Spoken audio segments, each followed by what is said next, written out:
When Julie Canary held her wedding 5 years ago, it did not meet her dream wedding standards. With a budget of 200,000 Kenyan shillings from family and friends, a number of things went wrong, including 150 additional guests turning up unexpectedly. She now wants a do-over for her 5-year anniversary, and if it costs $1 million plus, the couple is ready to fund it out of pocket.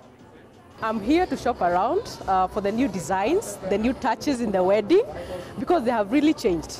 5 years ago, what you have now, it was not there before. You have different cake designs, you have nice decor, nice lighting than before. So I'm here because I'm planning to do an anniversary for the 5 years, and I want to capture the things that I was not able to capture 5 years ago, and live my dream wedding. So it is never too late. The Samantha Bridal Fair, now in its 10th year, aims to meet the needs of brides like Julie. It brings together key players in the Kenyan wedding industry, presenting a one-stop shop for couples planning their weddings. The Kenya wedding industry right now, it is worth approximately 100 billion Kenya shillings. Now you may be surprised that even the biggest taxpayer is not paying that is Safaricom. But it's because there are very many cottage businesses and industries. If you consider like hotels, you go around the expo, you'll see hotels, you'll see airlines, you'll see fashion people, you will see now, certain hotels when they are declaring their profits at the end of the year, they don't necessarily say now this part was from weddings and this part was from, yeah. So you find that when you see the other related businesses that are there, the industry, we did a research in 2007, and yes, it's worth over 100 billion Kenya shillings. Every weekend, despite the time of the year or the month, because before it used to be in the August, December, but even guys are doing January, March, so guys are really going all out. And there are more companies, the competition has become really stiff. There are many vendors, suppliers for tents, food, it's quite stiff now.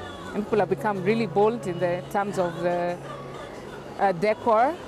It's good. We're really growing. Kenya's rising middle class has developed a taste for the finer things in life. And the evolution seen in the wedding industry is one such example. The growth is enormous. As I mentioned before, 5 years ago, the Kenyans were very conservative. They were not very affluent. Today, it's a different ballgame. They're more modern, they're more fashionable, and they're more affluent, so they can afford.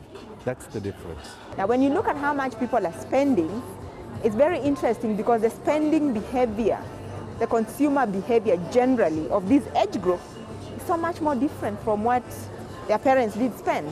So they're spending much more. And then again, of course, they're earning much more than their parents did earn. So, of course, they can afford. Most of them are paying for their own weddings.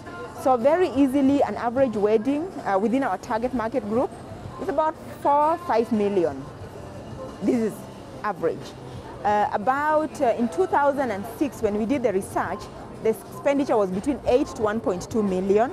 But right now, a really good wedding, as in good, you can tell this is different. It's about 5 million.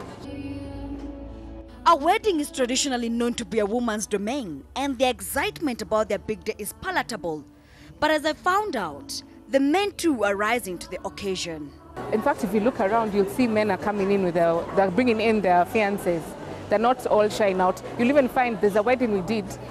It was hard to work with. In fact, it's a groom who was everywhere. The bride was having a time of her life. The husband was the one calling us, asking us where are we, and it was the day of his wedding. They're more responsive now, and they've taken it in. It's not just a woman's thing. Even they come in and say, no, me, I want to wear, what colors? They're even trying to, they give an opinion of the colors. It's really changing. The sophistication comes from going on site. They Google, they're up to, they read the magazines, the latest magazines, whether it's HM, whether it's Samantha, whether it could be any international magazine. They come up with styles, they come up with the looks, and they want to even surprise their ladies. So what was 5 years ago and today is two different ball games. Amin says for a man to spend 20,000 shillings on a suit for his wedding was a big deal 5 years ago. Now the groom can spend 10 times more than that, And the trend is the slim-fitting suits. From just 5 weddings a year in 2009, Amin has seen an increase of 300% in his sales for suits for men. Besides grooming, other subsectors of the wedding industry are also cashing in big. Wedding planners now, it's become so marketable. Schools are really opened up and they're teaching about event planning, wedding planning, event management, and many people are going all out. People are even actually leaving their office work and coming out to be planners because the market has grown. And you'll find in ladies these days are so busy to go out all around to look for the suppliers. They need that one person who will come with 5 different vendors and you choose from them. Of course, brides are still more involved in making the decision, but wedding planners have very successful careers right now in Kenya. Very successful. People quit high-flying corporate jobs. Actually, I've just been with a lady who worked for a leading brewer company in Kenya.